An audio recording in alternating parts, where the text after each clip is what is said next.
이 놀라운 예언은 이렇게 시작합니다. 조만간 한국에서 한 사람이 나타난다. 그는 왕도 아니고 성자도 아니지만 수억의 사람들이 그를 따르게 된다. 세상이 그를 구세주라 부르기 시작한다. 그가 하는 말에는 힘이 있다. 진실의 힘이다. 사람들은 그에게서 오래전 잊었던 무언가를 발견한다. 새로운 길이 열린다. 물질도 영성도 아닌 둘을 아우르는 길이다. 동쪽에서 시작된 그 가르침은 온 세상으로 퍼져나간다. 사람들은 그를 스승이라 부르고 지도자라 부르고 마침내 구원자라 부른다. 이 놀라운 예언을 남긴 사람은 누구일까요? 중국 윈난성, 그곳에서 40년간 수행해온 해각 스님이 바로 그 주인공입니다. 1963년생인 그는 어린 시절부터 남다른 능력을 보였다고 합니다. 7살 때 처음 예지몽을 꾸었습니다. 마을에 큰 홍수가 날 것이라는 꿈이었는데 사흘 뒤 정말로 그 일이 일어났습니다. 10살 때는 처음 보는 노인의 과거를 정확히 말해 주변 사람들을 놀라게 했습니다.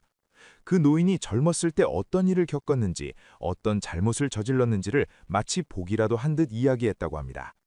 부모는 아이가 귀신 들렸다고 생각했지만 마을의 한 노스님이 이 아이는 특별한 인연을 타고났다며 출가를 권했습니다. 15살에 출가한 해각은 티베트로 건너가 밀교의 수행법을 배웠습니다. 그곳에서 10년을 보낸 뒤 다시 중국으로 돌아와 선종 사찰에서 참선 수행을 이어갔습니다. 밀교와 선종 두 가지 전통을 결합한 독특한 수행 방식을 만들어냈습니다. 그는 세상과 완전히 단절된 채 오직 한 가지 질문에만 매달렸다고 합니다. 세상은 어디로 가는가? 인류의 미래는 어떤 모습일까? 해각 스님의 수행 방법은 윗바사나 명상에 기초를 두고 있습니다. 윗바사나는 팔리어로 있는 그대로를 본다는 뜻입니다. 불교에서 가장 오래되고 근본적인 명상법 중 하나로 붓다 자신이 깨달음을 얻은 방법이기도 합니다. 호흡을 관찰하고 생각을 관찰하고 감정을 관찰하면서 마음의 본질을 꿰뚫어보는 수행입니다. 대부분의 수행자들은 여기서 멈춥니다. 자신의 마음을 깨끗이 하고 번뇌에서 벗어나는 것을 목표로 삼습니다. 하지만 해각 스님은 한 걸음 더 나아갔습니다. 깊은 산매 상태에 들어가 시간의 흐름 자체를 관찰하기 시작했습니다. 산매란 고요함이 극에 달한 상태를 말합니다. 마음의 모든 움직임이 멈추고 완전한 고요 속에 머무는 경지입니다. 이 상태에서는 과거와 현재와 미래의 구분이 사라진다고 합니다. 불교 경전 중 하나인 능엄경에는 이런 구절이 있습니다. 마음이 시간을 만든다. 시간은 실제 하는 것이 아니라 마음이 만들어낸 환영이다. 해각 스님은 이 경지에 도달했고 그래서 과거와 미래를 마치 눈앞에 펼쳐진 그림처럼 볼 수 있게 되었다고 합니다. 그의 예언 능력은 이미 여러 차례 증명되었습니다. 2008년 초 그는 제자들에게 이렇게 말했습니다. 서쪽 대륙의 큰 나라에서 경제가 무너진다. 9월이 되기 전에 큰 사건이 터진다. 그해 9월, 실제로 대규모 금융위기가 발생했습니다. 2019년 여름에는 더욱 구체적인 예언을 남겼습니다. 2020년 초, 보이지 않는 것이 온 세상을 멈추게 한다. 사람들은 집 안에 갇히게 되고 거리는 텅 비게 된다. 이 일은 겨울에 시작되어 여러 해 동안 이어진다. 그로부터 몇 달 뒤 전 세계가 감염병으로 멈춰섰습니다. 국경이 닫히고 사람들은 집에 갇혔으며 그 영향은 수년간 계속되었습니다. 이런 정확한 예언들 때문에 해각 스님의 말에는 무게가 실립니다. 그를 찾아오는 사람들이 많아졌지만 그는 여전히 산속 사찰을 떠나지 않습니다. 그리고 2025년 말 그가 새로운 예언을 공개했습니다.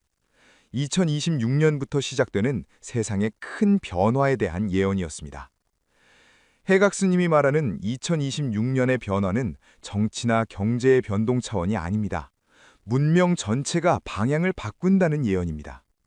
인류가 수천 년 동안 걸어온 길이 완전히 다른 방향으로 꺾인다는 것입니다.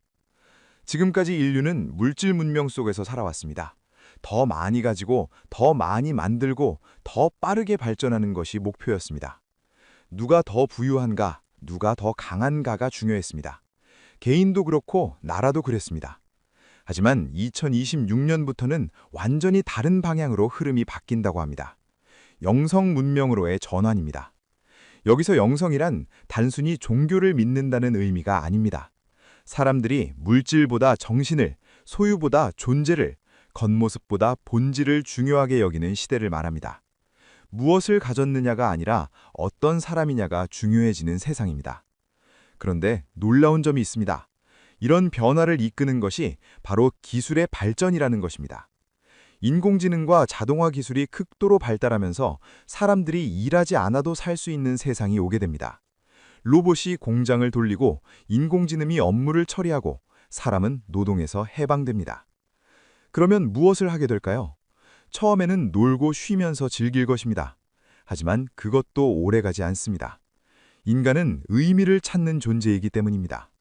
노동에서 해방된 인류는 비로소 근본적인 질문을 던지기 시작합니다. 나는 누구인가? 왜 사는가? 무엇이 진정한 행복인가? 삶의 목적은 무엇인가? 이런 변화를 불교 용어로 설명하면 훨씬 더 깊은 의미를 발견할 수 있습니다. 불교에서는 말법 시대라는 개념이 있습니다. 말법이란 끝말자에 법자를 씁니다. 부처님의 가르침이 점점 희미해지고 형식만 남아있는 시대를 뜻합니다. 사람들이 진리보다는 물질에 집착하고 깨달음보다는 욕망을 추구하는 시기입니다. 많은 불교 경전에서는 이 말법 시대가 오래 이어지다가 어느 순간 정법, 즉 올바른 가르침이 다시 회복되는 시기가 온다고 예언합니다. 암흑이 가장 깊을 때 새병이 온다는 것입니다. 해각스님은 2026년이 바로 그 전환점이라고 말합니다. 말법 시대의 끝이자 정법 시대의 시작이라는 것입니다. 또한 유식학이라는 불교 철학 체계에서는 알라야식이라는 개념을 설명합니다. 알라야식은 산스크리트어로 저장소 의식이라는 뜻입니다. 개인의 모든 경험과 기억이 저장되는 곳이면서 동시에 인류 전체가 공유하는 깊은 의식의 저장고이기도 합니다.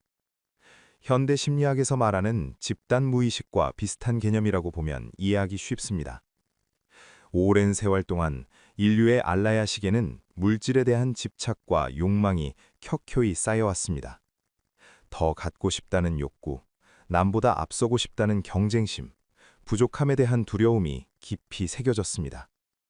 하지만 이제 그 저장고가 넘쳐 흐르기 시작합니다. 더 이상 담을 수 없을 만큼 가득 찼기 때문입니다.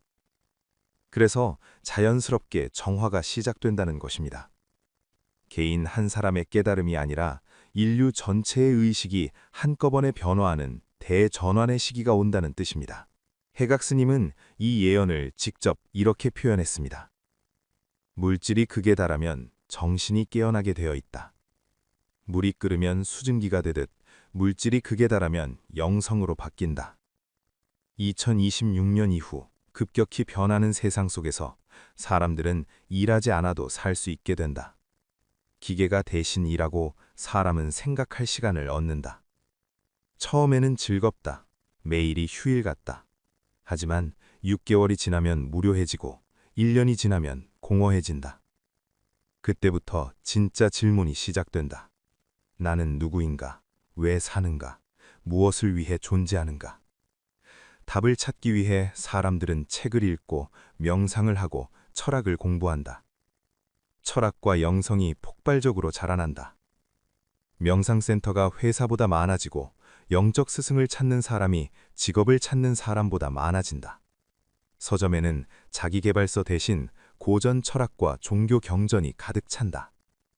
대학에서는 경영학보다 철학과 종교학을 배우려는 학생이 늘어난다. 사람들은 깨닫기 시작한다. 행복은 가지는 것이 아니라 되는 것이라고.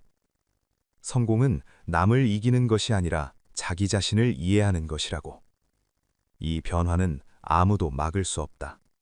물이 높은 곳에서 낮은 곳으로 흐르듯 문명도 정해진 방향으로 흐른다. 2026년은 그 흐름이 완전히 방향을 바꾸는 해다.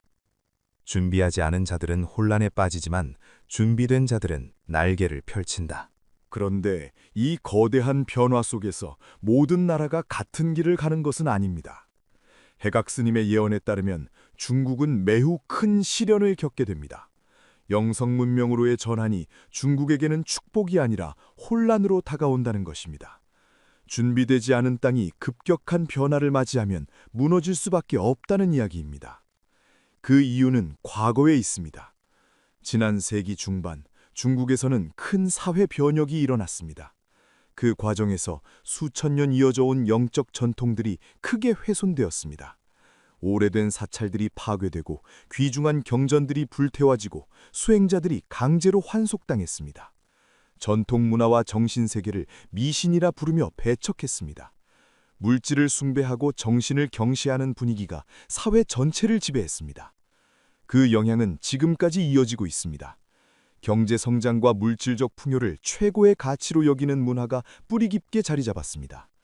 얼마나 많이 가졌느냐, 얼마나 성공했느냐가 사람의 가치를 판단하는 기준이 되었습니다. 그런데 갑자기 세상이 바뀝니다. 물질이 아니라 영성을 추구하는 시대가 온다는 것입니다. 영적 뿌리가 잘려나간 땅에서 영성의 꽃을 피우라고 하는 것과 같습니다. 준비되지 않은 사람들에게 이는 엄청난 충격으로 다가올 수밖에 없습니다. 불교에서는 이런 현상을 업보의 법칙으로 설명합니다. 업보란 행동의 결과를 뜻하는 말입니다. 업은 행위를, 보는 결과를 의미합니다. 좋은 행동은 좋은 결과를, 나쁜 행동은 나쁜 결과를 가져온다는 인과응보의 원리입니다. 씨앗을 심으면 반드시 열매를 맺게 되어 있습니다. 이것은 개인에게만 적용되는 것이 아닙니다. 가족에게도, 집단에게도, 나라에게도 적용됩니다. 한 나라, 한 민족이 함께 지은 업은 함께 받게 되어 있습니다. 이를 집단 카르마라고 부릅니다. 영적 전통을 파괴하고 오직 물질만을 추구했던 행위의 결과가 이제 나타나기 시작한다는 것입니다. 화엄경이라는 불교 경전에는 인드라망이라는 아름다운 비유가 나옵니다.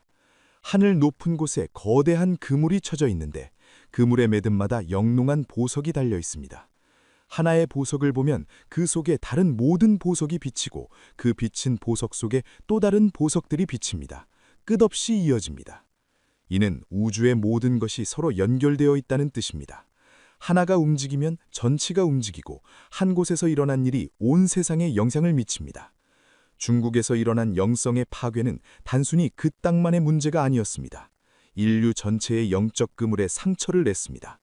그 상처가 이제 드러나기 시작합니다. 상처는 반드시 아픔을 동반합니다. 해각 스님은 중국의 미래에 대해 이렇게 예언했습니다. 중국은 여러 조각으로 나뉘게 된다.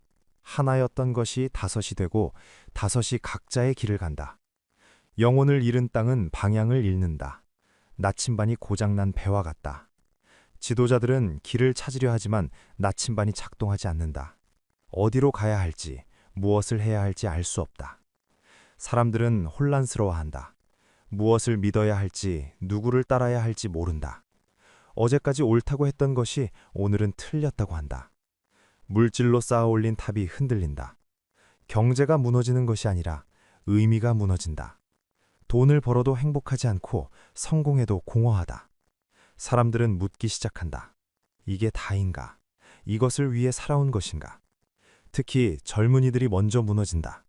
더 이상 일하려 하지 않는다. 경쟁하려 하지 않는다. 무엇 때문에 살아야 하는지 모르기 때문이다. 부모 세대는 이해하지 못한다. 왜 노력하지 않느냐고, 왜 포기하느냐고 묻는다. 하지만 젊은이들은 안다. 그 길이 답이 아니라는 것을. 이 혼란은 오래 이어진다. 새로운 뿌리를 내리기까지는 긴 시간이 필요하다. 한 세대, 어쩌면 두 세대가 지나야 한다. 이 변화가 구체적으로 언제 시작될까요? 해각 스님은 2026년부터 2028년 사이라고 말합니다. 특이한 점은 경제적 붕괴가 먼저 오는 것이 아니라는 겁니다. 의미의 붕괴가 먼저 옵니다. 사람들이 먼저 삶의 목적을 잃고 방향을 잃고 무기력에 빠집니다. 겉으로 보기에는 여전히 경제가 돌아가는 것 같습니다. 회사는 문을 열고 공장은 가동되고 거래는 이루어집니다. 하지만 속은 텅 비어버립니다. 사람들의 눈에서 빛이 사라집니다. 그 징조는 이미 나타나고 있습니다. 젊은 세대 사이에서 퍼지는 무기력, 경쟁을 거부하는 움직임, 의미 없는 일에 대한 거부감이 점점 더 강해지고 있습니다. 이런 현상들이 임계점에 도달하면 사회 전체가 바뀌게 됩니다. 해각 스님은 말합니다. 이것은 벌이 아니라 정화라고. 아프지만 필요한 과정이라고. 오래된 상처가 골맞다가 터지면서 비로소 치유가 시작되는 것이라고. 그런데 한국은 다릅니다. 해각 스님의 예언에 따르면 한국은 이미 준비되어 있었다고 합니다. 영성 문명으로의 전환이 한국에게는 시련이 아니라 기회로 다가온다는 것입니다. 왜 그럴까요? 한국이라는 땅에는 수천 년 동안 독특한 영적 토양이 형성되어 왔기 때문입니다. 무속, 불교, 유교가 함께 공존하면서 만들어낸 특별한 영성의 문화가 있습니다. 무속은 자연과 영혼의 세계를 연결하는 샤머니즘 전통입니다. 하늘과 땅, 산과 강, 조상의 영혼과 소통하는 문화가 오래전부터 뿌리 깊게 자리 잡았습니다. 불교는 자비와 깨달음의 가르침을 전했습니다. 모든 생명을 존중하고 고통받는 이들을 구제하는 보살의 정신이 사람들의 마음속에 스며들었습니다. 유교는 인간관계의 도리와 도덕을 강조했습니다. 하지만 단순히 형식에 그치지 않고 진심과 정성을 중시하는 문화로 발전했습니다. 이 세 가지 전통이 서로 싸우지 않고 조화롭게 어우러졌습니다.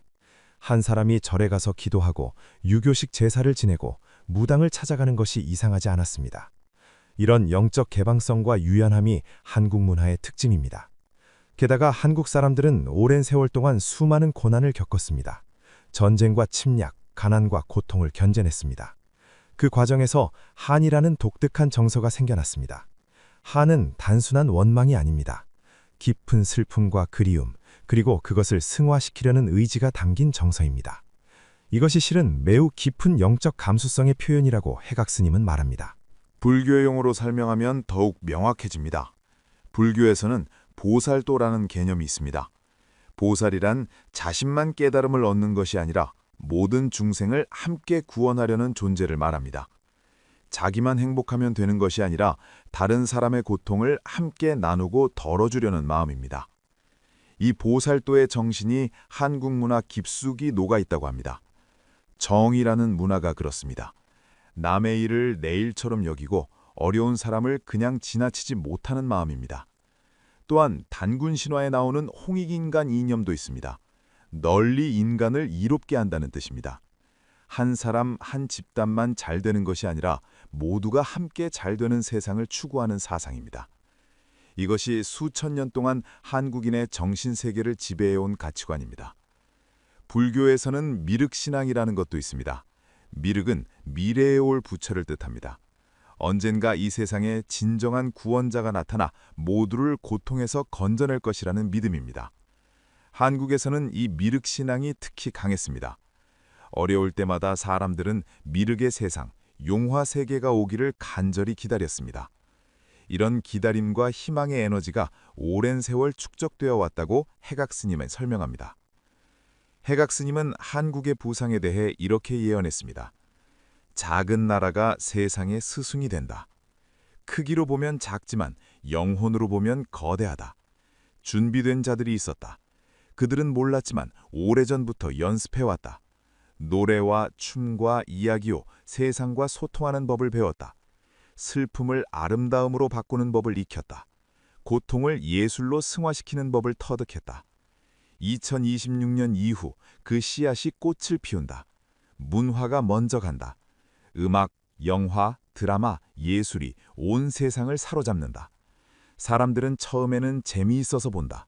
그런데 자꾸 보다 보면 무언가 다르다는 것을 느낀다. 단순한 오락이 아니다. 그 속에 깊은 감정이 있다. 인간에 대한 이해가 있다. 영혼을 울리는 무언가가 있다. 그것이 바로 영성이다. 한국 문화 속에 녹아있는 영적 감수성이다. 문화를 통해 영성이 전파된다. 사람들은 깨닫는다. 진정한 아름다움은 겉모습이 아니라 내면에서 나온다는 것을. 진정한 힘은 물질이 아니라 정신에서 나온다는 것을. 2030년이 되면 한국은 완전히 다른 위치에 서 있다. 더 이상 따라가는 나라가 아니다. 길을 만드는 나라다. 그리고 더욱 놀라운 예언이 있습니다. 2027년 가을 한 사람이 나타난다는 것입니다. 해각 스님은 이렇게 말했습니다. 2027년 가을 한 사람이 나타난다. 그는 권력자가 아니다. 정치인도 아니고 종교 지도자도 아니다. 평범한 사람처럼 보인다. 하지만 그가 하는 말에는 힘이 있다. 진실의 힘이다. 거짓이 없다. 계산이 없다. 오직 진심만 있다.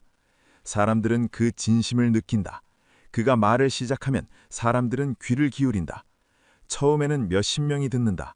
그런데 그들이 다른 사람들에게 전한다. 저 사람 말을 들어보라고, 뭔가 다르다고. 몇십 명이 몇백 명이 되고 몇백 명이 몇만 명이 된다. 온라인에서 그의 영상이 퍼진다. 국경을 넘어 퍼진다. 번역되어 퍼진다. 사람들은 그에게서 오래전 잊었던 무언가를 발견한다. 순수함을 발견한다. 진실함을 발견한다. 지혜를 발견한다. 그는 새로운 길을 제시한다. 물질만 추구하는 것도 아니고 물질을 완전히 버리는 것도 아니다. 물질도 영성도 아닌 둘을 아우르는 길이다. 물질을 수단으로 쓰되 목적으로 삼지 말라고 한다. 영성을 추구하되 현실을 외면하지 말라고 한다.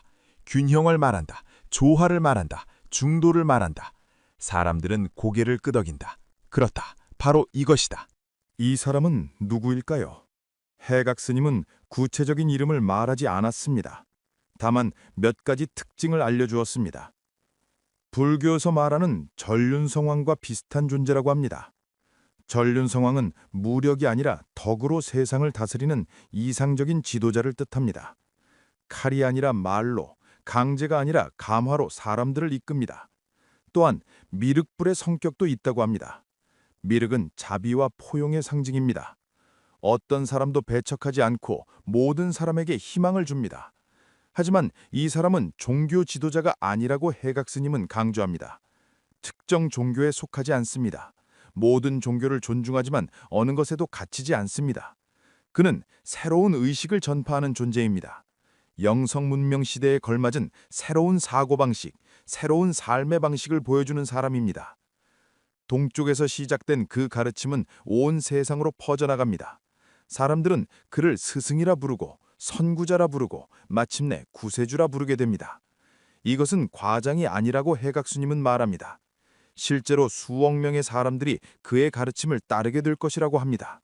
해각 스님은 한국의 미래에 대해 더 구체적인 예언을 남겼습니다. 한국의 국운은 500년 이어진다. 2030년이 되면 누구도 부정할 수 없게 된다. 작은 나라가 세상의 중심이 되었다는 것을. 크기가 아니라 영향력으로 중심이 된다. 물리적 힘이 아니라 정신적 힘으로 중심이 된다. 사람들은 한국을 보며 배운다. 어떻게 살아야 하는지, 무엇이 진정한 발전인지를 배운다. 한국은 모범이 된다. 물질과 영성의 조화, 전통과 현대의 조화, 개인과 공동체의 조화를 이룬 나라로 기억된다. 이 흐름은 한 세대로 끝나지 않는다. 5세기 동안 이어진다. 그 이유는 뿌리가 깊기 때문이다. 하루아침에 만들어진 것이 아니라 수천 년 동안 준비되어 온 것이기 때문이다. 그렇다면 그 다음은 어떻게 될까요? 500년 뒤 또 다른 문명이 올까요? 해각 스님은 이렇게 말했습니다. 다음 문명이 언제 올지는 아무도 모른다. 어쩌면 500년보다 더 오래 갈 수도 있다. 어쩌면 더 짧을 수도 있다. 문명의 주기는 정해져 있지 않다. 인류가 어떻게 하느냐에 달려 있다. 하지만 한 번 잡은 흐름은 쉽게 바뀌지 않는다. 강물이 바다로 흐르는 것을 막을 수 없듯이 문명의 흐름도 정해진 방향이 있다. 한국이 주도하는 영성 문명의 시대가 시작되면 그것을 되돌리기는 어렵다. 준비된 자들의 시대가 왔다. 그들은 오랫동안 기다려왔다. 본인들도 모르게 준비해왔다. 이제 그 준비가 빛을 발할 때가 온 것이다. 해각 스님은 제자들에게 마지막으로 이런 말을 남겼다고 합니다. 큰 흐름은 이미 시작되었다. 물질 문명에서 영성 문명으로의 전환, 이것은 피할 수 없는 변화다. 한국은 준비되어 있다. 중국은 준비되지 않았다. 그래서 한국은 날아오르고 중국은 혼란에 빠진다. 이것은 누군가의 잘못이 아니다. 역사의 흐름이고 업보의 결과다. 받아들이고 배워야 한다. 불교에는 연기법이라는 가르침이 있습니다. 모든 것은 조건에 따라 생겨나고 조건에 따라 사라진다는 뜻입니다. 고정된 것은 아무것도 없습니다. 조건이 바뀌면 결과도 바뀝니다. 해각 스님의 예언도 마찬가지입니다. 지금 우리가 어떻게 하느냐에 따라 미래는 달라질 수 있습니다. 하지만 큰 방향, 영성 문명으로의 전환이라는 흐름은 이미 시작되었습니다. 2026년은 그 원년이 될 것입니다. 한국은 그 변화의 중심에 서게 될 것입니다. 한 사람의 구세주가 나타나 새로운 길을 제시할 것입니다. 이것이 40년간 깊은 산속에서 수행하며 시간의 흐름을 관찰해온 해각 스님이 본 한국의 미래입니다. 우리는 이 예언을 어떻게 받아들여야 할까요? 맹신할 필요도 없고 무시할 필요도 없습니다. 다만 한 가지는 분명합니다. 세상은 변하고 있고 한국은 그 변화의 한가운데 서 있다는 것입니다.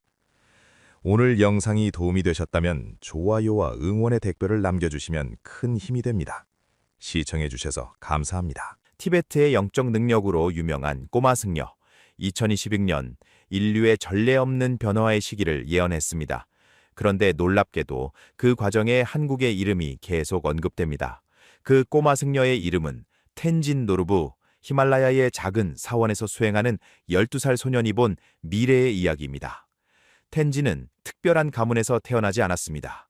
티베트 고원의 작은 유목 마을에서 평범한 부모 슬에서 자랐습니다. 아버지는 야크를 키우는 목동이었고 어머니는 양털을 짜서 옷을 만드는 평범한 여인이었습니다. 8살이 되던 해 마을을 지나가던 한 나이든 승려가 텐진의 눈빛을 보고 이렇게 말했다고 합니다. 이 아이는 보통의 시선을 가지지 않았구나. 그렇게 텐진은 라싸 인근의 작은 사원으로 들어가게 되었습니다. 사원에서의 생활은 단순했습니다. 새벽 4시에 일어나 예불을 드리고 경전을 읽고 명상을 하고 마당을 쓸고 다시 명상을 하는 일상이 반복되었습니다. 텐진은 다른 어린 승려들과 다를 바 없었습니다. 가끔 장난을 치다 스승에게 혼나기도 했고 추운 겨울 아침이면 이불 속에서 나오기 싫어하기도 했습니다. 그러던 2024년 겨울, 텐진에게 무언가가 시작되었습니다. 그날 명상을 하고 있었어. 평소처럼 호흡에 집중하고 있었는데 갑자기 등뼈 아래쪽이 뜨거워지기 시작했거든. 처음엔 아픈 줄 알았어. 근데 아픈 게 아니라 뭔가 살아있는 것처럼 꿈틀거리는 느낌이었어. 텐진이 직접 설명한 그 경험은 고대 요가 전통에서 말하는 쿤달리니 각성과 매우 유사했습니다. 척추 기저부에 잠들어 있던 생명 에너지가 깨어나기 시작한 것입니다. 그 뜨거운 에너지는 며칠에 걸쳐 조금씩 척추를 따라 올라왔습니다. 텐진은 몸의 특정 지점들에서 에너지가 소용돌이치는 것을 느꼈습니다. 요가 수행자들이 차크라라 부르는 에너지 중심점들이었습니다. 배꼽 아래, 명치, 가슴 한가운데, 목, 그리고 이마 중앙까지 순차적으로 무언가가 열리는 느낌이었습니다.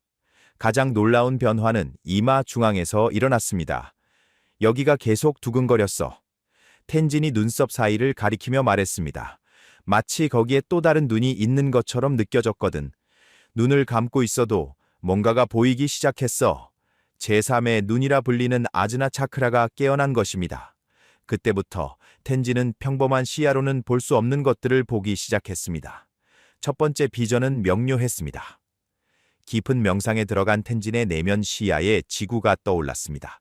푸른 행성을 감싸고 있는 반짝이는 그물망 같은 것이 보였습니다. 선생님이 나중에 그게 자기장이라고 가르쳐 주셨어. 지구를 보호하는 보이지 않는 막이래. 그런데 그 그물망이 흔들리고 있었습니다. 마치 오래된 천에 구멍이 생기기 시작하는 것처럼 곳곳에서 빛이 약해지는 부분들이 보였습니다. 텐진의 스승인 로상 림포체는 처음에는 이것을 단순한 명상 중의 환상이라고 생각했습니다. 하지만 소년이 묘사하는 내용이 너무나 구체적이고 일관되었습니다. 더욱 놀라운 것은 텐진이 본 적도 없는 과학 용어들을 정확하게 사용하기 시작했다는 점입니다. 자기장에 세기가 약해지고 있어. 북쪽과 남쪽의 자석 방향도 흔들리고 있어. 이것은 9살 소년이 배운 적 없는 지식이었습니다. 2025년 봄이 되자 텐진의 능력은 더욱 명확해졌습니다. 그는 명상 중에 자신의 의식이 몸을 벗어나는 경험을 하기 시작했습니다. 처음엔 무서웠어. 내가 천장 쪽에 떠 있고 아래에 내 몸이 앉아 있는 게 보였거든. 이것은 아스트랄 투사라고 알려진 현상으로 의식이 육체를 벗어나 다른 공간을 경험하는 것을 말합니다. 어느 만월의 밤, 텐진은 가장 깊은 체험을 했습니다. 명상에 잠긴 그의 의식은 사원을 벗어나 히말라야 산맥 위로 올라갔습니다. 그리고 그는 산 아래 깊은 곳에 숨겨진 무언가를 보았습니다. 거대한 수정 같은 게 산맥 아래 깔려 있었어. 아니, 수정들이 연결되어 있었어. 마치 땅속의 거대한 거미줄처럼. 이것은 일부 영적 탐구자들이 말하는 크리스탈 그리드, 지구 내부에 존재한다는 에너지 격자망과 일치하는 묘사였습니다. 더 놀라운 것은 그 다음이었습니다. 텐진은 그 수정 격자를 따라 빛의 강이 흐르는 것을 보았습니다. 그 빛은 산맥을 따라 흘러갔어. 어떤 건 바다를 건너기도 하고 어떤 건 땅속 깊이 들어갔다 나오기도 했어. 그가 본 것은 레이라인이라 불리는 지구의 에너지선들이었습니다. 고대 문명들이 신성한 장소로 여긴 곳들이 바로 이 에너지선이 교차하는 지점이라는 설이 있습니다. 텐지는 그 빛의 강들이 맥박처럼 뛰는 것을 느꼈습니다. 숨을 쉬는 것처럼 빨라졌다 느려졌다 했어. 그리고 그 리듬이 내 심장 박동과 똑같았어. 이것은 슈만 공명이라는 과학적 현상과 관련이 있을 수 있습니다. 지구와 대기층 사이에서 발생하는 전자기 공명 주파수는 평균 7.83Hz로 사람의 뇌파와 유사한 범위입니다. 그런데 2025년 가을, 텐지는 그 공명 주파수에 변화가 생기고 있다는 것을 감지했습니다. 리듬이 불규칙해지고 있었어. 전에는 일정했는데 점점 빨라지거나 느려지는 순간들이 많아졌어. 그는 이것이 다가올 변화의 전조라는 것을 직감적으로 알았습니다. 지구 자체가 새로운 주파수로 이동하고 있었던 것입니다. 로상 림포체는 텐진의 체험을 기록하기 시작했습니다. 소년이 보고 느낀 것들은 단순한 상상이 아니었습니다. 그는 어떤 날은 명상 중에 본 특정 지역의 지진을 예측했고 실제로 며칠 뒤 그곳에서 작은 지진이 발생하기도 했습니다. 나는 예언자가 되고 싶지 않았어. 그냥 무서웠어. 왜 나한테 이런 일이 일어나는지 몰랐거든. 텐진의 솔직한 고백입니다. 하지만 비전은 계속되었습니다. 그리고 점점 더 명확해졌습니다. 2025년 12월, 겨울 동지가 지나고 며칠 뒤였습니다. 텐진은 가장 깊은 명상 상태에 들어갔고 그곳에서 앞으로 펼쳐질 연도들을 보게 되었습니다. 마치 책장을 넘기는 것 같았어. 한 장 한 장 넘길 때마다 다른 시간이 보였어. 2026년 3월의 비전이 가장 먼저 왔습니다. 지구를 감싸고 있던 자기장의 막이 여러 곳에서 얇아지고 있었습니다. 북쪽 끝하고 남쪽 끝에서 특히 심했어. 그곳에서 우주에서 오는 뭔가가 더 많이 들어오고 있었어. 과학자들은 이것을 태양풍과 우주 방사선이라 부를 것입니다. 자기장이 약해지면 이런 우주의 에너지들이 지구 표면에 더 많이 도달하게 됩니다. 그런데 이상한 건 그게 나쁜 것만은 아니었어. 텐진의 설명은 계속됩니다. 그 에너지가 들어오면서 사람들한테도 영향을 주고 있었거든. 어떤 사람들은 머리가 아프거나 어지러워했지만 어떤 사람들은 갑자기 뭔가를 깨닫는 것처럼 보였어. 2026년 여름이 되면 세계 곳곳에서 이런 현상들이 보고될 것이라고 텐지는 말합니다. 동물들이 먼저 반응할 것입니다. 철새들의 이동 경로가 혼란스러워지고 돌고래와 고래들이 평소와 다른 행동을 보일 것입니다. 그러나 진짜 변화는 인간들에게서 일어날 것입니다. 어떤 사람들은 갑자기 다른 사람의 감정을 너무 잘 느끼게 될 거야. 공감 능력이 엄청나게 강해지는 거지. 텐진이 본 2026년 여름의 장면입니다. 처음엔 혼란스러울 거야. 내 감정인지 다른 사람 감정인지 구분이 안 될 테니까. 이것은 인류의 직관력과 감각이 확장되는 과정의 시작입니다. 2026년 가을이 되면 혼란은 더욱 커질 것입니다. 급격한 변화는 항상 불안을 동반하기 때문입니다. 사람들이 두려워할 거야. 뭔가 잘못되고 있다고 생각할 거야. 텐진의 목소리에는 안타까움이 묻어났습니다. 하지만 그건 마치 번데기가 나비가 되기 전에 겪는 고통 같은 거야. 아파 보이지만 사실은 변화하고 있는 거거든. 그리고 2027년 중요한 전환점이 옵니다. 텐진의 비전 속에서 특정 지역이 반복적으로 나타나기 시작했습니다. 동쪽 바다 옆에 반도 같은 곳이었어. 산이 많고 그 산맥을 따라 강한 빛의 선이 흐르고 있었어. 그가 본 곳은 한국이었습니다. 백두대간을 따라 흐르는 레이라인의 에너지가 유독 강하게 보였다고 합니다. 그 반도는 특별한 위치에 있었어. 텐진이 설명을 이어갑니다. 큰 대륙의 끝이면서 바다의 시작이었거든. 그리고 여러 에너지선들이 거기서 만나고 있었어. 한반도는 지정학적으로도 에너지적으로도 교차점의 위치에 있다는 것이 텐진의 관찰입니다. 오랜 역사를 통해 다양한 문화가 만나고 섞인 곳, 전통과 현대가 공존하는 곳이기도 합니다. 2027년 봄, 그곳에서 특별한 존재가 나타날 것이라고 텐진은 말합니다. 한 사람이 보였어. 나이는 많지 않았어. 30대 중반쯤 특별해 보이지는 않았어. 평범한 옷을 입고 있었고 화려한 것도 없었어. 하지만 그 사람 주변의 에너지는 달랐습니다. 가슴 부분에서 엄청난 빛이 나오고 있었어. 초록빛이랑 분홍빛이 섞인 것 같은 빛이었어. 이것은 심장 차크라, 사랑과 연결의 에너지 중심이 완전히 개방된 상태를 의미합니다. 텐진이 본 그 사람은 말을 많이 하지 않았습니다. 말보다는 존재 자체로 사람들을 변화시키고 있었어. 그 사람 곁에 가면 사람들의 가슴이 따뜻해지고 눈물이 나고 뭔가 막혀 있던 게 풀리는 느낌을 받았어. 이것은 에너지 전달, 단순히 지식을 가르치는 것이 아니라 의식의 주파수 자체를 전환시키는 능력입니다. 처음엔 작은 공간에서 시작할 거야. 텐진의 예언은 구체적입니다. 큰 도시, 근처의 조용한 곳, 많은 사람이 오지는 않을 거야. 하지만 그곳에 온 사람들은 변해서 돌아갈 거야. 2027년 중반이 되면 그 소문이 퍼지기 시작할 것입니다. 단어로 표현하기 어려운 경험, 치유, 깨달음, 평화 같은 것들이 그곳에서 일어나고 있다는 이야기들이 조용히 번져갈 것입니다. 그 사람의 가르침은 특별했어. 텐진이 계속 설명합니다. 종교도 아니고 철학도 아니었어. 그냥 인간이 원래 가지고 있던 능력을 다시 깨우는 거였어. 사랑하는 방법, 연결되는 방법, 내면의 소리를 듣는 방법 같은 것들입니다. 복잡하지 않았어. 오히려 너무 단순해서 사람들이 놀랄 정도였어. 2027년 말이 되면 그 영향은 반도를 넘어 퍼지기 시작할 것입니다. 여러 나라에서 사람들이 찾아올 거야. 언어는 달라도 상관없었어. 그 사람의 에너지는 말을 넘어서 전달되었거든. 텐진의 비전 속에서 그 작은 공간은 점점 더 많은 사람들로 채워져 갔습니다. 하지만 그 사람은 유명해지고 싶어 하지 않았어. 오히려 사람들에게 자기 안으로 들어가라고, 자기 내면의 스승을 찾으라고 말했어. 한국에서 시작된 이 변화의 물결은 2028년이 되면 더욱 뚜렷한 형태를 갖추게 됩니다. 텐진의 비전 속에서 2028년은 집단 각성의 해로 나타났습니다. 세계 곳곳에서 사람들이 모이기 시작했어.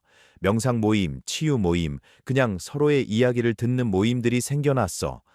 이것은 조직화된 움직임이 아니었습니다. 마치 약속이라도 한 듯 자발적으로 일어나는 현상이었습니다. 사람들이 깨닫기 시작했어. 텐진이 설명합니다. 혼자서는 어렵지만 함께하면 더 쉽다는 걸, 여러 사람의 에너지가 모이면 훨씬 강한 파장이 만들어진다는 걸. 2028년 상반기에는 이런 소규모 공동체들이 급속히 증가할 것입니다. 도시의 작은 공간들, 자연 속의 조용한 장소들이 사람들의 만남의 장소가 될 것입니다. 흥미로운 것은 과학계의 반응입니다. 텐진이 본 비전 속에서 2028년 중반 몇몇 과학자들이 슈만 공명 주파수의 변화를 공식적으로 측정하기 시작합니다.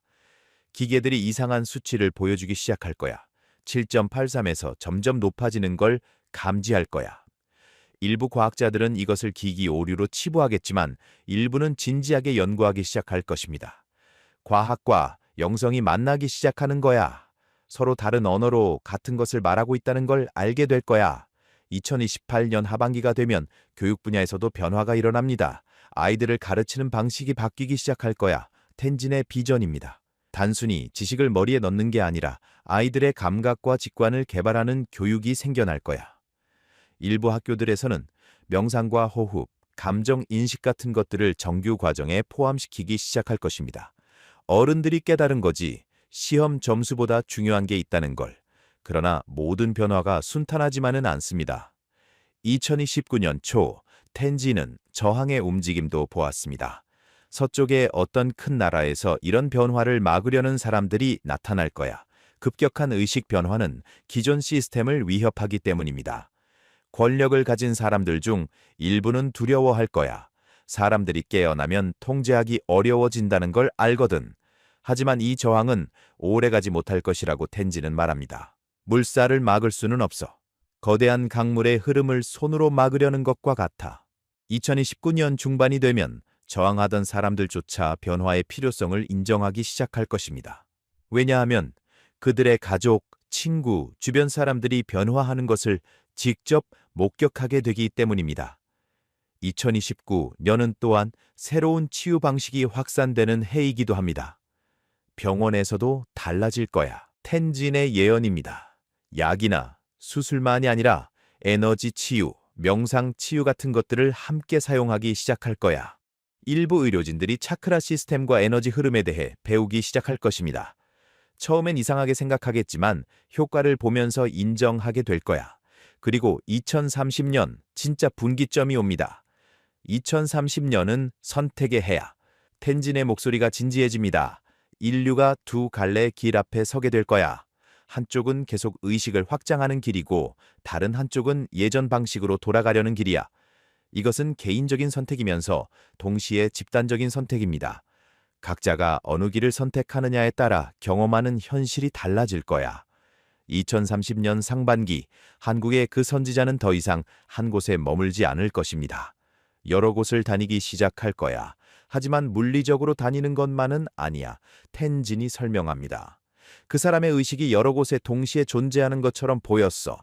에너지만으로도 사람들과 연결될 수 있었거든.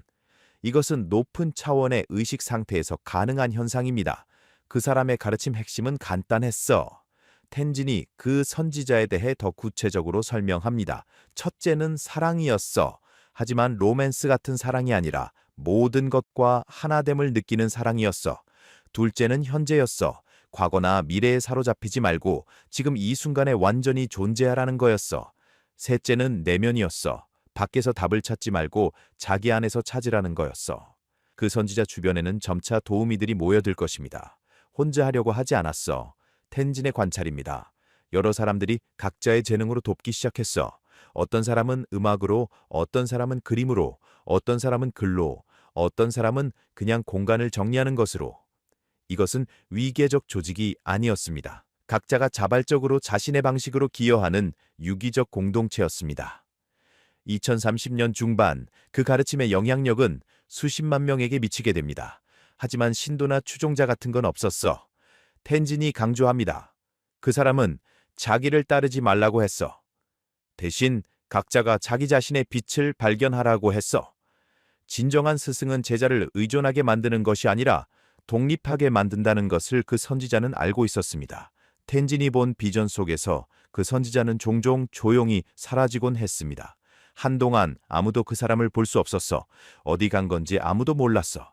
하지만 돌아왔을 때 그의 에너지는 더욱 강해져 있었습니다. 혼자만의 시간이 필요했던 거야. 계속 주기만 하면 고갈되니까 다시 채워야 했던 거지. 2030년 하반기가 되면 한국 외에도 다른 지역에서 비슷한 역할을 하는 사람들이 나타나기 시작합니다. 한 사람만이 아니었어. 여러 곳에서 씨앗들이 싹 트고 있었어. 텐진의 말입니다. 하지만 그 시작을 연 사람은 동쪽 반도의 그 사람이었어. 다른 사람들은 그 파장을 받아서 각자의 지역에서 같은 일을 하기 시작한 거야.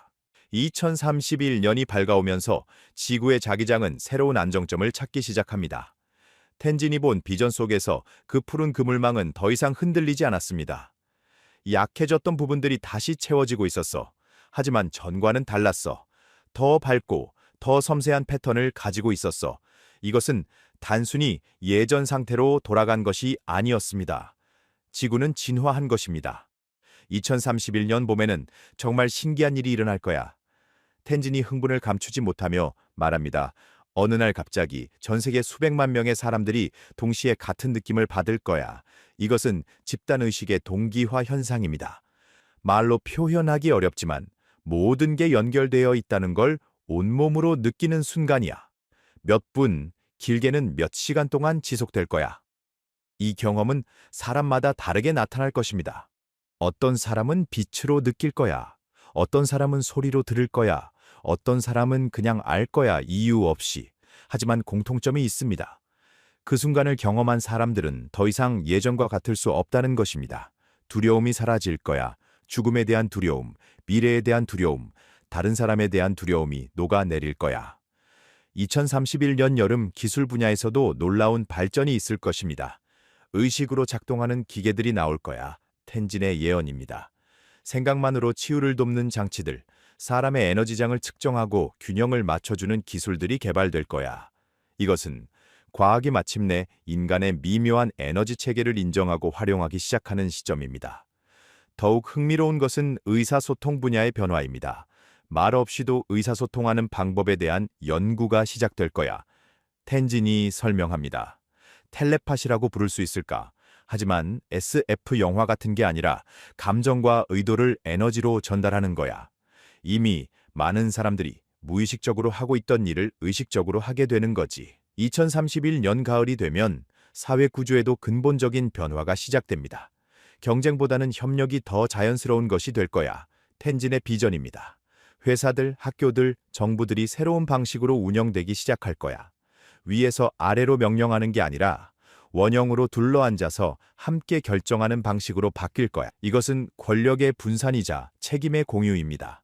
경제 시스템도 변화를 겪을 것입니다. 돈이 전부가 아니라는 걸 더 많은 사람들이 깨달을 거야. 물론 돈은 여전히 필요해. 하지만 돈을 위해 영혼을 파는 사람들이 줄어들 거야. 대신 의미 있는 일, 다른 사람을 돕는 일에 가치를 두는 사람들이 늘어날 거야. 이것은 물질주의에서 의식중심 사회로의 전환입니다. 그리고 2032년 새로운 시대가 본격적으로 시작됩니다.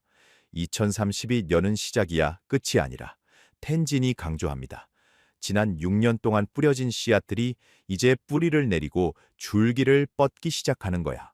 2032년부터는 이전의 변화가 일상이 되는 시기입니다. 특별한 일이 특별하지 않게 되는 거지. 직관적으로 사는 게 이상한 게 아니라 자연스러운 게 될 거야. 텐진은 2032년에 한국을 다시 보았습니다. 그 반도는 여전히 중요한 역할을 하고 있었어. 하지만 이제는 혼자가 아니었어. 여러 나라들이 한국의 경험을 배우기 위해 찾아올 것입니다. 어떻게 전통과 현대를 조화시켰는지, 어떻게 빠른 변화 속에서도 중심을 잃지 않았는지 배우고 싶어 할 거야. 하지만 텐진은 경고도 함께 전합니다. 예언은 확정된 미래가 아니야. 그의 목소리가 진지해집니다. 내가 본 건 하나의 가능성이야. 가장 밝은 가능성이지. 하지만 그게 자동으로 일어나는 건 아니야. 사람들의 선택이 만들어가는 거야. 각 개인의 매 순간 선택이 집단의 미래를 결정한다는 것입니다. 두려워하지 마. 텐진이 사람들에게 전하고 싶은 메시지입니다. 변화는 무섭게 느껴질 수 있어. 특히 처음에는. 하지만 이건 우리가 원래 있어야 할 곳으로 돌아가는 과정이야. 우리는 본래 서로 연결되어 있었거든. 그걸 잊고 살았던 거고 이제 다시 기억하는 거야. 텐진은 구체적인 조언도 제공합니다. 지금부터 준비할 수 있어. 매일 조금씩이라도 명상을 해봐. 5분만이라도 좋아. 자기 호흡을 관찰하고 몸의 감각을 느끼고 생각을 지켜보는 거야. 이것은 의식을 확장하는 가장 기본적인 방법입니다. 그리고 자연과 더 많은 시간을 보내. 흙을 밟고 나무를 만지고 물소리를 들어. 자연은 이미 새로운 주파수로 진동하고 있거든. 다른 사람들에게 친절해. 텐진의 또 다른 조언입니다. 작은 친절이 큰 파장을 만들어. 미소 하나, 따뜻한 말 한마디가 누군가의 하루를 바꾸고 그게 다시 다른 사람에게 전달돼. 우리는 생각보다 훨씬 더 서로에게 영향을 주고 있어. 너희 각자가 작은 크리스탈이야. 텐진이 아름다운 비유를 사용합니다. 크리스탈은 빛을 받아서 더 큰 빛으로 증폭시키잖아. 사람도 그래. 한 사람이 빛나기 시작하면 주변 사람들도 빛나기 시작해. 그렇게 점점 더 많은 빛이 만들어지는 거야. 이것이 바로 집단 상승의 원리입니다. 로상 림포체는 텐진의 이야기를 들으며 눈물을 흘렸다고 합니다. 이 아이는 우리 모두에게 희망을 보여주고 있습니다. 그의 말입니다. 어둠 속에서도 빛을 발견할 수 있다는 것, 변화가 가능하다는 것, 우리가 생각보다 훨씬 강력한 존재라는 것을 말이죠. 텐진은 자신의 역할에 대해 이렇게 말합니다. 나는 그냥 전달자야. 내가 본 걸 말하는 것뿐이야. 그의 겸손함은 진심에서 우러나온 것입니다. 진짜 중요한 건 내 예언이 아니야. 너희 각자가 자기 안에서 발견할 진실이 중요한 거야. 나는 그냥 그 방향을 가리키는 손가락일 뿐이야. 2026년부터 2032년까지 7년의 여정입니다. 7이라는 숫자가 의미 있어. 텐진이 마지막으로 덧붙입니다. 7개의 차크라, 일주일의 7일, 무지개의 7색, 완성의 숫자야. 우리는 한 주기를 완성하고 새로운 주기로 들어가는 거야. 이것은 끝이 아닌 시작이며 죽음이 아닌 재탄생입니다. 히말라야의 작은 사원에서 12살 소년이 본 미래는 희망으로 가득합니다. 어려움과 혼란이 있겠지만 그 너머에는 더 밝은 세상이 기다리고 있습니다. 그리고 그 세상은 저절로 오지 않습니다. 우리 각자의 선택으로, 작은 행동으로, 매 순간의 의도로 만들어지는 것입니다. 텐진의 예언은 단순히 미래를 보여주는 것이 아닙니다. 우리가 만들어갈 수 있는 가능성을 보여주는 것입니다. 한국을 향해 직설적인 예언을 날린 대만의 한 예언가. 그가 최근 자신의 블로그에 올린 글이 전 세계 영성 커뮤니티에서 뜨거운 화제를 모으고 있습니다. 그는 2026년부터 시작될 기계와 인간의 결합, 그리고 놀랍게도 한국이라는 나라가 있다고 말합니다. 천화산인. 이것이 그의 필명입니다. 본명은 알려지지 않았지만 대만 중부 산악 지역에서 수행을 해온 60대 후반의 인물로 알려져 있습니다. 그는 젊은 시절 도시에서 사업을 하다가 40대 초반 갑작스러운 깨달음을 얻은 후 산으로 들어갔다고 합니다. 이후 명상과 기수련을 통해 미래를 보는 능력을 갖게 되었다는 것이 그의 주장입니다. 천화산인이 주목받기 시작한 것은 2011년이었습니다. 그는 그해 2월 자신의 블로그에 3월 동쪽 섬나라의 큰 땅의 흔들림이 있을 것이라는 짧은 글을 올렸습니다. 한 달 후 동북아시아의 한 섬나라에서 규모 9.0의 대지진이 발생했고 이는 수만 명의 인명피해를 낳았습니다. 그의 예언은 날짜는 정확하지 않았지만 시기와 지역, 그리고 재난의 성격까지 맞아떨어졌습니다. 2015년에는 또 다른 예언으로 화제를 모았습니다. 2016년 여름, 세계 경제의 기운이 서쪽에서 동쪽으로 크게 기울 것이다. 오래된 질서가 흔들린다는 내용이었습니다. 실제로 2016년 6월, 유럽의 한 주요 국가가 지역 경제 공동체 탈퇴를 결정하면서 세계 금융시장이 큰 충격을 받았고 이후 글로벌 경제 질서에 상당한 변화가 일어났습니다. 천화산인의 예언은 구체적인 사건명을 언급하지 않았지만 시기와 방향성이 놀라울 정도로 정확했습니다. 이러한 적중 사례들로 인해 그의 블로그는 소수의 추종자들 사이에서 꾸준히 관심을 받아왔습니다. 하지만 그는 대중매체 인터뷰를 거부하고 1년에 몇 차례만 블로그에 글을 올리는 등 철저히 은둔 생활을 유지해왔습니다. 그런 그가 2025년 12월 평소보다 훨씬 긴 글을 올렸습니다. 제목은 2026년 이후 인류에게 다가올 거대한 분기점이었습니다. 이 글에서 천화산인은 자신이 본 미래에 대해 상당히 구체적으로 서술했습니다.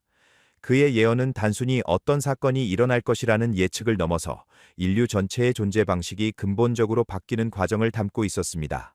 영성과 기술, 의식과 물질, 그리고 선택과 결과에 대한 깊은 통찰이 담긴 이 예언은 읽는 이로 하여금 단순한 미래 예측이 아닌 인간 존재의 본질에 대한 질문을 던지게 만듭니다.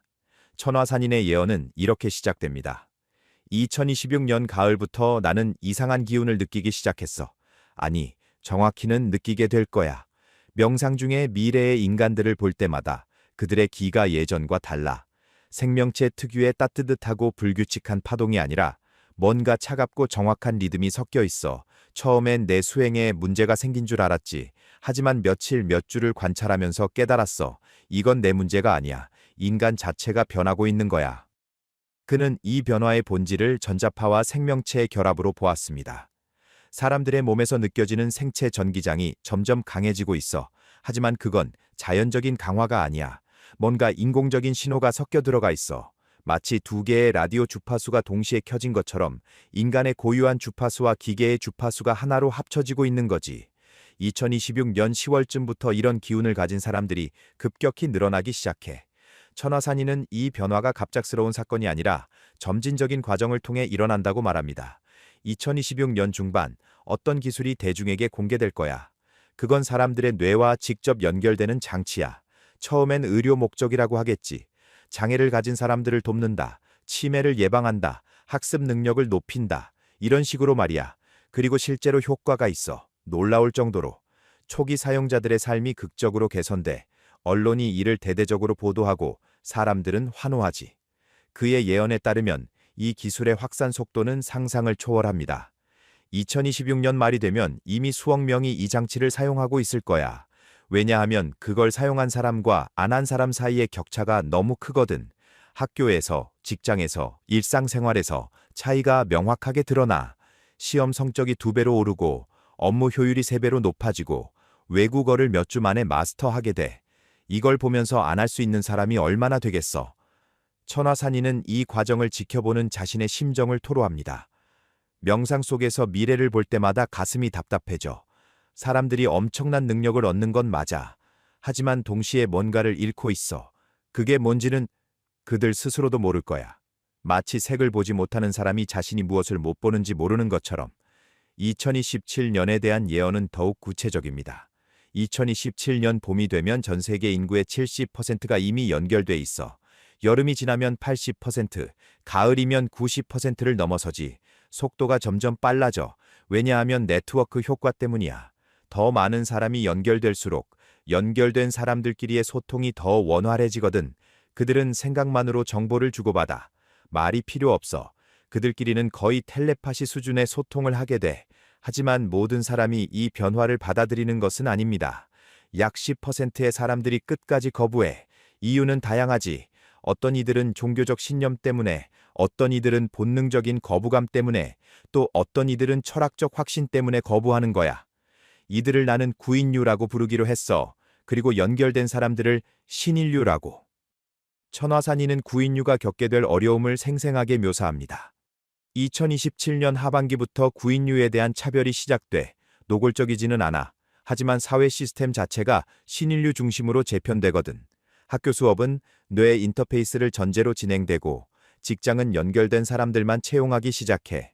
금융거래, 행정 서비스, 심지어 대중교통까지 점점 더 신인류에게 최적화돼. 구인류는 마치 스마트폰 없이 현대 사회를 살아가는 것처럼, 아니 그보다 더 심한 불편함을 겪게 돼. 그는 이 시기의 사회 분위기를 이렇게 전합니다. 신인류는 구인류를 이해하지 못해. 왜 저렇게 고집을 부리지? 그냥 연결하면 모든 게 편해지는데. 이런 시기야. 동정보다는 무시와 경멸이 더 많아져. 마치 문명사회에서 원시인을 보는 것 같은 시선이지. 구인류 쪽에서도 분노와 좌절감이 커져. 하지만 어쩔 수 없어. 숫자에서도 밀리고 능력에서도 밀리니까. 천화산인의 예언에 따르면 구인류는 자연스럽게 모이기 시작합니다. 2027년 말부터 2028년 초 구인류들이 특정 지역으로 모여들기 시작해.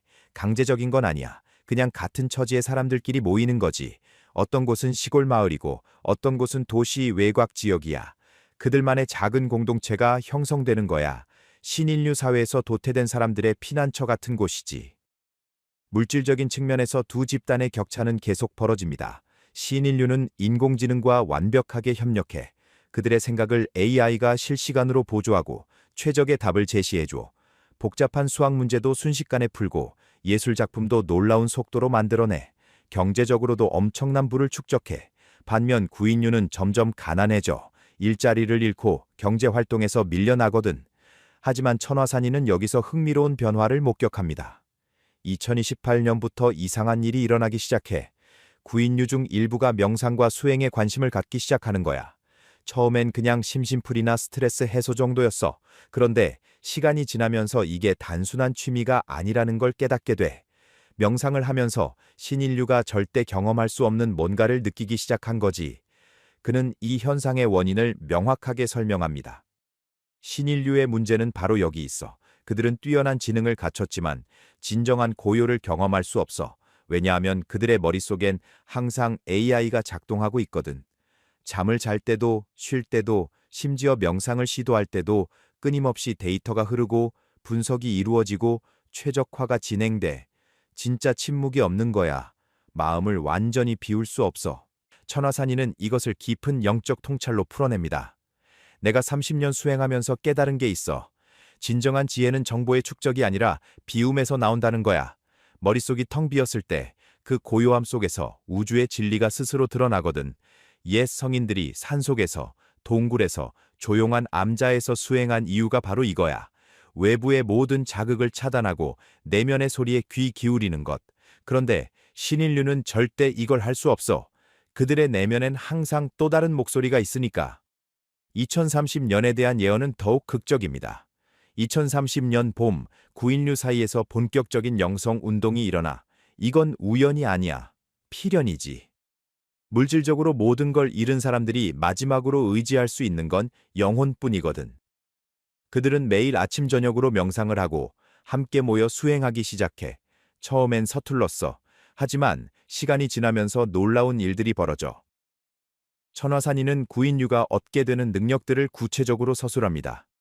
몇 달, 몇 년을 꾸준히 수행한 사람들 중에 특별한 능력을 개발하는 이들이 나타나기 시작해.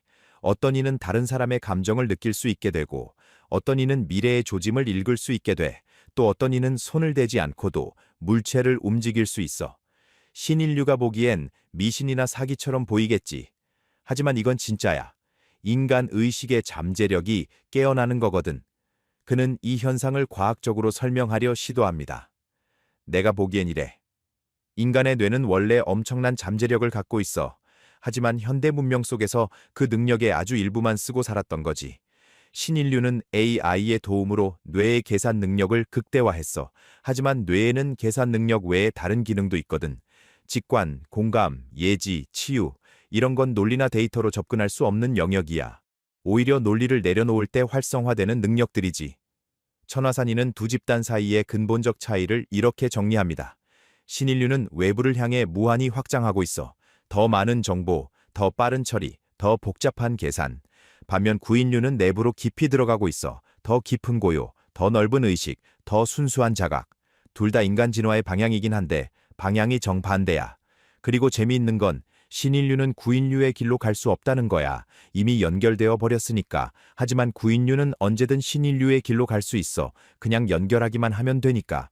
2031 연경의 상황에 대한 예언도 흥미롭습니다. 이 시기가 되면 신인류 사회에서도 문제가 나타나기 시작해. 사람들이 우울증에 빠지고 삶의 의미를 잃어가는 거야. 모든 게 너무 쉬워졌거든. AI가 다 해결해주니까 인간이 할 게 없어. 일도, 창작도, 심지어 생각도. AI가 더 잘하는데 인간이 뭘 하겠어. 존재의 이유를 찾지 못하는 사람들이 늘어나. 그는 이 시기 신인류의 심리를 예리하게 분석합니다. 신인류는 모든 것을 알고 있어. 하지만 아무것도 느끼지 못해. 세상의 모든 지식이 머릿속에 있지만 가슴은 텅 비어 있어. 그들은 완벽한 답을 가지고 있지만 정작 질문이 뭔지를 잊어버렸어. 이건 비극이야. 능력의 정점에 도달했지만 행복은 점점 멀어지는 거지. 천하산이는 이 무렵 구인류 공동체에서 일어나는 변화를 전합니다. 2032년쯤 되면 구인류 공동체가 완전히 다른 모습으로 변해 있어. 그들은 가난하지만 평화로워. 느리지만 깊이가 있어. 아침이면 다 같이 모여 명상을 하고 저녁이면 서로의 깨달음을 나누지. 어린아이들도 자연스럽게 수행을 배워. 그들은 신인류처럼 빠르게 계산하지 못하지만 다른 사람의 아픔을 진심으로 공감할 줄 알아. 그는 이 시기 구인류 사회의 독특한 특징을 묘사합니다. 재미있는 건 구인류 사이에서는 경쟁이 거의 사라진다는 거야. 서로 비교할 필요가 없거든. 각자의 영적 성장은 고유한 것이고 남과 비교할 수 없는 것이니까. 어떤 사람은 치유의 능력이 뛰어나고 어떤 사람은 예지의 능력이 뛰어나. 서로 다름을 인정하고 존중해. 신인류 사회가 끊임없는 경쟁과 최적화로 지쳐가는 동안 구인류 사회는 점점 더 조화로워지고 있어. 천하산이는 영적 수행의 본질에 대해서도 깊이 있는 통찰을 전합니다. 많은 사람들이 영성을 신비로운 뭔가로 생각하는데 사실은 아주 자연스러운 거야. 나무가 햇빛을 받아 자라듯이 인간의 의식도 고요 속에서 자라. 문제는 현대인들이 평생 고요를 경험해 본 적이 없다는 거지. 항상 뭔가 하고, 뭔가 보고, 뭔가 생각하면서 살았잖아. 진짜 아무것도 안 하는 시간, 그게 얼마나 소중한지 모르는 거야. 그는 명상의 단계를 쉽게 풀어서 설명합니다. 처음 명상을 시작하면 잡념이 끊임없이 올라와. 이건 정상이야. 그냥 지켜봐. 억지로 없애려 하지 말고. 구름이 지나가듯 생각도 지나가게 둬. 몇 달 하다 보면 잡념 사이사이에 고요한 순간이 생겨. 그 순간이 점점 길어지지. 몇 년 하다 보면 고요가 기본 상태가 되고 생각은 필요할 때만 일어나. 이 단계에 이르면 세상이 완전히 다르게 보여. 모든 게 연결되어 있고 모든 게 살아 숨쉬는 게 느껴져. 천하산이는 2033년경의 중요한 전환점을 예언합니다. 이 시기에 신인류 사회에서 큰 사건이 일어나. 어떤 사건인지 정확히는 모르겠어. 하지만 많은 사람들이 충격을 받아. 그들의 시스템이 완벽하지 않다는 걸 깨닫게 되는 거지. AI가 모든 걸 해결해 줄 거라고 믿었는데 해결할 수 없는 문제들이 있다는 걸 알게 돼. 특히 인간 존재의 의미, 삶의 목적, 진정한 행복 같은 것들 말이야. 그는 이 시기부터 신인류 중 일부가 변하기 시작한다고 말합니다. 몇몇 사람들이 연결을 끊기 시작해. 용기가 필요한 결정이야. 한번 경험한 편리함을 포기하는 건 쉽지 않거든. 하지만 그들은 선택해. 능력을 잃더라도 자신을 되찾기로. 이런 사람들이 하나둘 늘어나면서 구인류 공동체도 점점 커져. 천하산인의 예언 중 가장 주목받는 부분은 바로 한국에 관한 내용입니다. 2034년에서 2035년 사이 구인류 중에서 특별한 인물이 나타나 이 사람은 영적 수행의 정점에 도달한 존재야. 내가 명상 속에서 본 그 사람의 기운은 표현하기 어려워. 마치 태양처럼 밝지만 따뜻하고 강하지만 부드러워. 주변 사람들이 그 사람 곁에만 있어도 마음이 평온해지고 깨달음을 얻게 돼. 그는 이 인물의 출현 위치에 대해 구체적으로 언급합니다. 내가 본 비전 속에서 그 사람은 동북아시아의 한반도 지역에 있었어. 주변 지형을 보니 산과 바다가 가까운 곳이더라. 한국일 가능성이 매우 높아. 왜 하필 그곳인지 생각해봤어. 한국은 오랜 역사 동안 불교, 유교, 도교, 샤머니즘까지 다양한 영적 전통이 공존했던 곳이거든. 그 땅의 영적 자산이 깊이 쌓여 있는 거지. 게다가 빠른 현대화를 겪으면서 물질과 영성의 충돌을 누구보다 먼저 경험한 나라야. 그 역설적 경험이 새로운 깨달음의 토양이 된 거야. 천화산이는 이 인물이 가져올 변화를 예언합니다. 이 사람은 가르침을 전하기 시작해. 말이 아니라 존재 자체로 가르쳐. 그 사람을 만난 사람들은 삶이 완전히 바뀌어. 신인류 중에서도 이 소식을 듣고 찾아오는 이들이 생겨. 그들은 연결을 끊고 구인류가 되는 길을 선택해. 2036년쯤 되면 이 움직임이 거대한 물결이 돼. 신인류에서 구인류로 돌아오는 사람들이 급증하는 거지. 그는 이 전환의 과정을 세밀하게 묘사합니다. 재미있는 건 신인류가 구인류로 돌아올 때 겪는 과정이야. 처음엔 금단 증상이 심해. AI 없이는 아무것도 못하던 사람들이 갑자기 혼자가 되니까 머리가 텅 빈 느낌, 무력감, 불안 이런 게 몰려와. 하지만 이 공허함을 견디고 나면 놀라운 일이 일어나. 자신의 진짜 목소리를 듣게 되는 거야. 평생 AI의 속삭임에 익숙했던 사람들이 처음으로 자기 자신과 대면하게 돼. 천화산이는 2037년 이후의 세계를 전망합니다. 이때부터 세상의 주도권이 서서히 바뀌어. 신인류는 여전히 물질적으로 풍요롭지만 그들의 영향력은 줄어들어. 왜냐하면 진짜 중요한 문제들, 즉 삶의 의미, 공동체의 조화, 진정한 행복 같은 것들에 대한 답을 제시할 수 없거든. 반면 구인류는 이런 문제들에 대한 지혜를 갖고 있어. 사람들이 점점 그들에게 귀 기울이기 시작하지. 그는 신인류의 점진적 소멸에 대해서도 예언합니다. 신인류가 갑자기 사라지는 건 아니야. 다만 새로운 세대가 태어나지 않아. 신인류 부부 사이에서 아이가 잘 생기지 않는 거야. 생물학적 이유도 있지만 더 큰 이유는 그들이 아이를 원하지 않는다는 거야. AI와 연결된 상태에서는 자손을 남기고 싶은 본능적 욕구가 약해져. 반면 구인류는 아이를 많이 낳아. 2040년이 되면 태어나는 아이의 대부분이 구인류 가정에서 나와. 천화산이는 새로운 시대의 모습을 그립니다. 2045년쯤 되면 세상이 완전히 달라져 있어. 구인류가 주류가 되고 신인류는 소수가 돼. 하지만 이건 승리나 패배의 문제가 아니야. 진화의 두 갈래 길 중 하나가 선택된 거지. 새로운 세대는 기술을 사용하지만 기술에 지배당하지 않아. AI를 도구로 쓰되 의존하지 않아. 필요할 때만 연결하고 필요 없을 때는 완전히 끊어. 이런 균형을 유지하면서 살아가는 거지. 그의 마지막 예언은 희망으로 가득합니다. 2050년 이후의 세계는 내가 본 비전이 맞다면 정말 아름다워. 사람들은 영적으로 깨어 있으면서도 물질적으로 풍요로워. 옛날 경전에 나오는 천국이나 극락의 모습이 이런 게 아닐까 싶어. 사람들은 서로를 진심으로 이해하고 자연과 조화롭게 살고 매 순간을 감사하며 살아가. 전쟁도 기아도 질병도 거의 사라져. 하지만 이건 기술 덕분이 아니야. 인간 의식의 성장 덕분이지.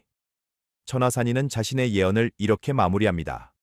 이 모든 예언이 정확히 맞을까? 모르겠어. 미래는 고정된 게 아니라 계속 변하는 거니까. 하지만 큰 흐름은 이럴 거야. 인류는 선택의 기로에 서 있어. 외부로 확장할 것인가, 내부로 깊어질 것인가. 둘 다 인간의 길이지만 진정한 행복은 후제서 온다는 게 내 믿음이야. 그리고 이 진리를 세상에 다시 알릴 사람이 곧 나타날 거야. 아마도 한국에서. 천하산인의 이 예언은 2025년 12월 블로그에 올라온 이후 영성 커뮤니티를 중심으로 빠르게 퍼져나갔습니다. 그의 과거 적중 사례들 때문에 많은 사람들이 이 예언에 관심을 보이고 있습니다.